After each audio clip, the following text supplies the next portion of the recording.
Il est exactement 18h30 à Kanadigila, abattoir, Chérif la télévision à la proximité dans la distance. Mesdames et messieurs, bonsoir. Merci de votre fidélité. Bienvenue dans ce journal de la rédaction.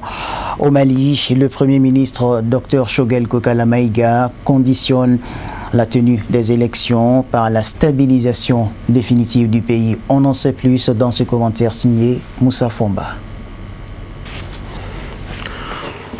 Le Mali n'organisera des élections en vue d'un retour des civils au pouvoir qu'une fois le pays définitivement stabilisé, a déclaré le Premier ministre Choguel Kokala Maïga. La phase de stabilisation doit atteindre un point de non-retour, un point suffisamment stable pour pouvoir organiser des élections, a-t-il insisté, sans énoncer aucun délai, dans des propos diffusés jeudi soir par la télévision d'État et sur les réseaux sociaux. Le Premier ministre réagissait aux critiques qui se sont élevées après la décision de suspendre les activités des partis politiques, fustigeant un angélisme démocratique. Il a ajouté que ceux qui, dans le pays, réclament des élections dans les meilleurs délais servaient les intérêts des ennemis du Mali. Le Premier ministre a justifié la décision annoncée mercredi par les autorités de suspendre les activités des partis politiques. Il a assuré que le Mali, confronté aux agissements des groupes terroristes et indépendantistes et plongé depuis 2012 dans une crise multidimensionnelle profonde, avait recouvré le contrôle de l'intégrité de son territoire depuis qu'il a rompu l'alliance avec la France et ses partenaires européens en 2022 et s'est tourné militairement et politiquement vers la Russie. Mais la stabilité ne sera possible qu'après l'achèvement d'un dialogue national lancé le 31 décembre par le président de la République, le colonel Assimi Goïta, a-t-il dit. La réussite de ce dialogue et l'atteinte du niveau de stabilisation de la souveraineté du pays sont les conditions sine qua non pour fixer la date d'une élection, a-t-il martelé. À la suite du Mali, les militaires ont pris le pouvoir au Burkina Faso en 2022 et au Niger en 2023. Les trois pays en proie au terrorisme ont forgé l'Alliance des États du Sahel AES et décidé de quitter la communauté des États ouest-africains CEDEAO. Nous savons qu'il y a une stratégie d'encerclement des pays de l'AES, a affirmé le Premier ministre Choguel Kokala Maïga. Il y a des ennemis du Mali qui comptent sur ça. Ils comptent sur la situation politique intérieure du Mali pour nous amener dans une sorte d'angélisme démocratique. Au nom de la démocratie, on peut s'organiser, demander aux soldats de décrocher, demander de faire des élections pour amener un président faible sur lequel il va y avoir des pressions, a poursuivi le Premier ministre Choguel Kokala Maïga. Au Burkina Faso, à présent, l'avocat Guy Hervé Kam, arrêté depuis janvier, sera bientôt auditionné. C'est la substance d'un courrier adressé ce vendredi par le bâtonnier de l'ordre des avocats du Faso à ses collègues. Samaïra Sanogo nous en fait le commentaire.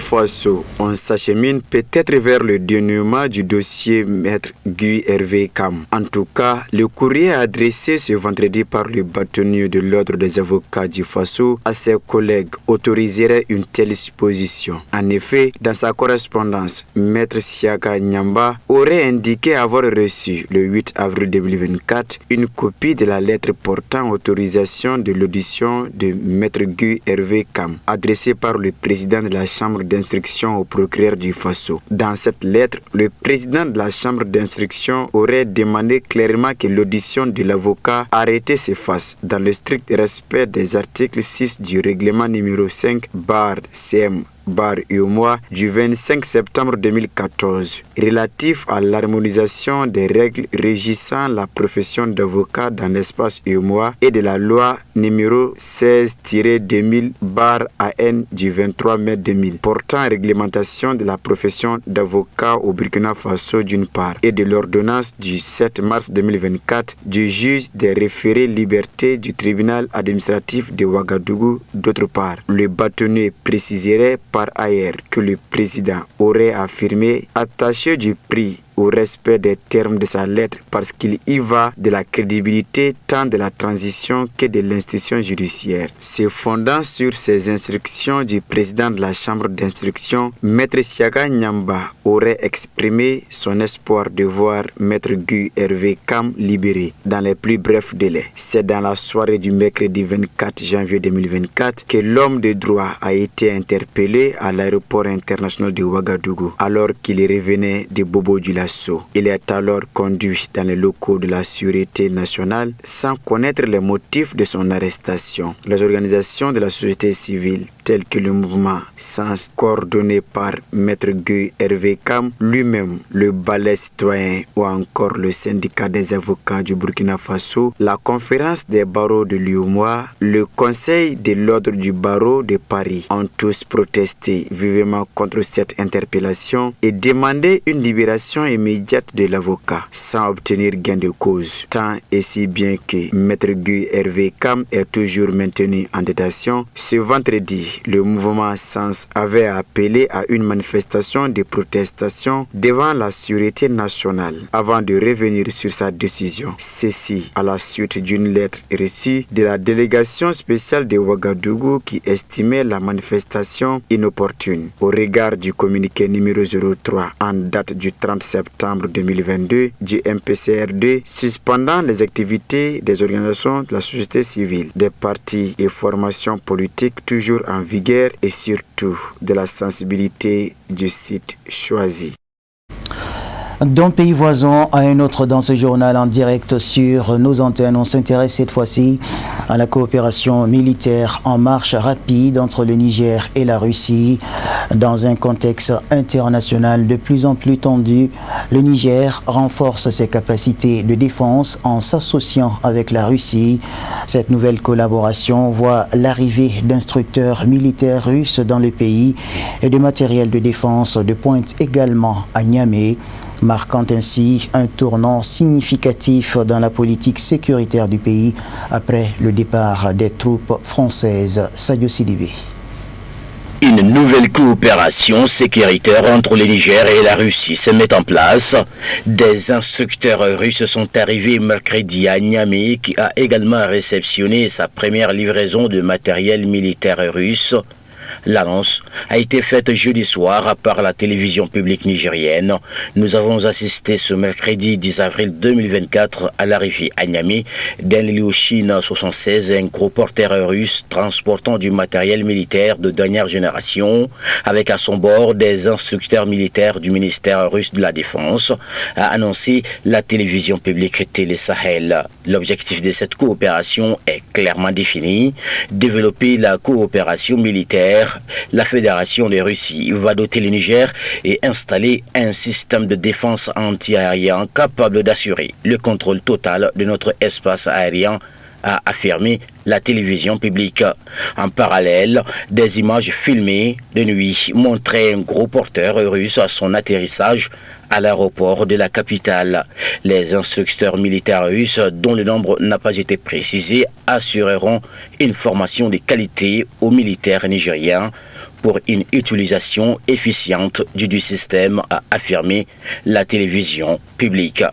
Ce rapprochement entre le Niger et la Russie intervient dans un contexte d'insécurité croissante au Sahel. Ainsi, les groupes djihadistes sont très actifs dans la région. Le Niger, confronté à ces menaces, cherche à diversifier ses partenariats militaires pour renforcer ses capacités de défense. Depuis le départ des troupes françaises et les difficultés de coopération avec les États-Unis d'Amérique, Niamey s'est rapproché de l'autre. La reprise en main par les militaires africains de leurs affaires intérieures est globalement saluée par la population. Mais les membres de la société civile sont plus réservés. En effet, ils craignent, à l'instar de ce qui se passe dans les pays voisins, une répression de toute forme de contestation et un détournement sur le long terme du pouvoir par les militaires. Nous restons dans la sous-région ouest africaine. La marche de l'opposition prévue ce vendredi au Togo n'a pas eu lieu. Malgré le changement d'itinéraire, et les forces de sécurité ont signifié de nouveau l'interdiction aux leaders de l'opposition au point de départ de la marche. Kafouné Batili pour les commentaires. La marche de protestation prévue ce vendredi par l'opposition togolaise contre la nouvelle constitution votée au Parlement dans la nuit du 25 mars dernier n'a pas pu se tenir, tout comme celle de la veille, a rapporté les correspondants d'Anadolu. Les forces de l'ordre postées sur le lieu de rassemblement dès la levée du jour ont signifié aux leaders de l'opposition que l'interdiction de la manifestation demeure et partant que la manifestation ne peut se faire. Jean-Pierre Fabre, l'ex-chef des files de l'opposition et président de l'Alliance nationale pour le changement, l'un des partis organisateurs de la marche, était arrivé sur les lieux rond-point Gakpodo à la tête d'une délégation des organisateurs vers 13h. Il a discuté un court instant avec les forces de l'ordre avant de donner de nouveaux rendez-vous pour le lendemain aux quelques militants présents sur place, étant donné que cette marche était prévue pour 3 jours. Il faut préciser que la mobilisation des militants de l'opposition n'était pas au rendez-vous comme on pouvait s'y attendre au vu de la généralité des contestations depuis le 26 mars dernier. Paul Dotsi Apevo, président des FDR, Front démocratique pour la République, parti de l'opposition, a même piqué une colère du fait du silence du ministre de l'administration territoriale qui, disait-il, n'a pas donné aucune suite à la nouvelle lettre d'information qui lui a été envoyée notifiant un changement d'itinéraire puisque les premiers avaient été rejetés par le gouvernement. À la question de savoir si l'opposition togolaise arrivera demain samedi à tenir enfin sa manifestation contre le changement de constitution intervenu à l'Assemblée nationale togolaise la nuit du 25 mars, faisant passer le Togo d'un régime semi-présidentiel à celui parlementaire, Paul Dotsi Apevon a répondu « Personne ne sait ce qui se fera demain. Demain, on verra ce qu'on nous dira ». Le samedi 13 avril coïncide avec le début de la campagne électorale pour les législatives et régionales prévues le 29 avril 2024 et les autorités togolaises ne devraient plus pouvoir empêcher les partis politiques d'organiser des manifestations publiques pacifiques. Ces derniers jours, le pouvoir qui a interdit les manifestations de l'opposition a accusé cette dernière de planifier une attaque contre les forces de l'ordre et les domiciles des députés. Faux, ont réagi les leaders de l'opposition en accusant à leur tour le pouvoir de fomenter un plan machiavélique destiné à les empêcher de manifester et à leur faire porter le chapeau de ce qui adviendra. Voyons ce qui fait le condensé de l'actualité internationale en bref et en images.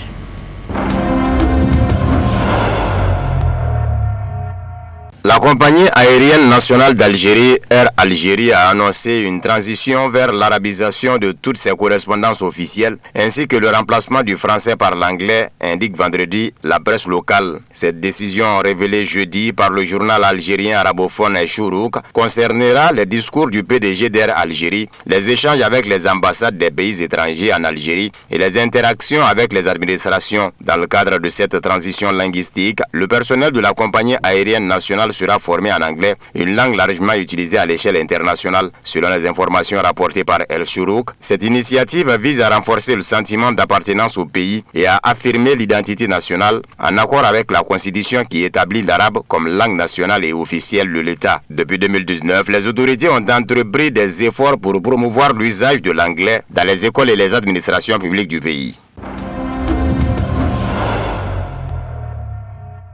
Le ministère soudanais des Affaires étrangères a exprimé ce vendredi son indignation face à la tenue d'une conférence humanitaire internationale pour le Soudan organisée le 15 avril à Paris, sans consultation ou coordination avec le gouvernement et sans sa participation. Par voie de communiqué, le ministère soudanais des Affaires étrangères a déclaré que le ministère exprime son étonnement et son indignation quant au fait que cette conférence sur les affaires du Soudan, un État souverain et indépendant et membre des Nations Unies, puisse se tenir sans consultation ni coordination avec son gouvernement et sans sa participation. La diplomatie soudanaise a indiqué que le gouvernement établit des représentations diplomatiques dans divers pays du monde dont la France, évoqué le prétexte de neutralité entre ce que les organisateurs appellent les deux parties au conflit pour justifier le fait d'exclure le Soudan de l'organisation de cette réunion est un argument sans valeur aucune, une chose inacceptable et un dangereux précédent dans les relations internationales, indique le communiqué de la partie soudanaise. La diplomatie soudanaise a souligné que le fait de placer sur un même pied d'égalité le gouvernement légitime et l'armée nationale d'une part et une milice terroriste multinationale, les forces de soutien rapide qui ciblent l'État, commet le génocide et les pires violations des droits de l'homme d'autre part, sapent les fondements de la sécurité régionale et internationale car cela encourage les mouvements terroristes similaires en Afrique et au Moyen-Orient à développer leurs activités criminelles.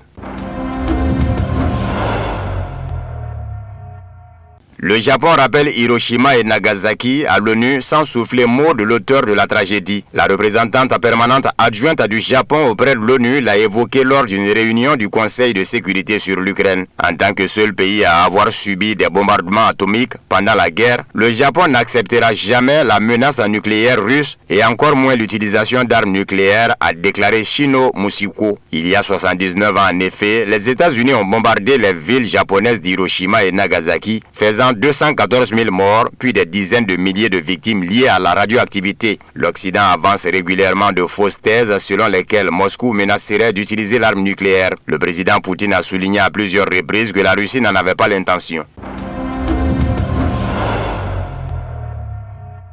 La Russie est prête à aider les pays amis à se doter de troupes aéroportées. Cette mission est dévolue à Rosoboronexport, le géant de l'industrie russe de la défense. Forte de sa grande expérience, l'agence est capable de mettre sur pied des unités entièrement opérationnelles, a fait savoir son PDG. Selon lui, les troupes aéroportées sont les plus aptes aux missions derrière les lignes ennemies, comme sur la ligne de front. Elles effectuent les tâches consistant à détruire l'ennemi, à prendre et à garder des territoires et des installations importantes, a ajouté Alexandre Mikhaïev. Parmi les services proposés par l'agence, l'organisation des forces aéroportées, la création d'infrastructures terrestres, la formation du personnel. De plus, l'entreprise est capable de livrer tous les types d'armes et d'équipements militaires, par exemple, des véhicules de combat qui peuvent être largués en parachute, des véhicules blindés pour le transport de personnel et de matériel équipés des modules de combat, des avions pouvant transporter à 4000 km des véhicules aérolargables, ainsi que 126 parachutistes et leur équipement complet.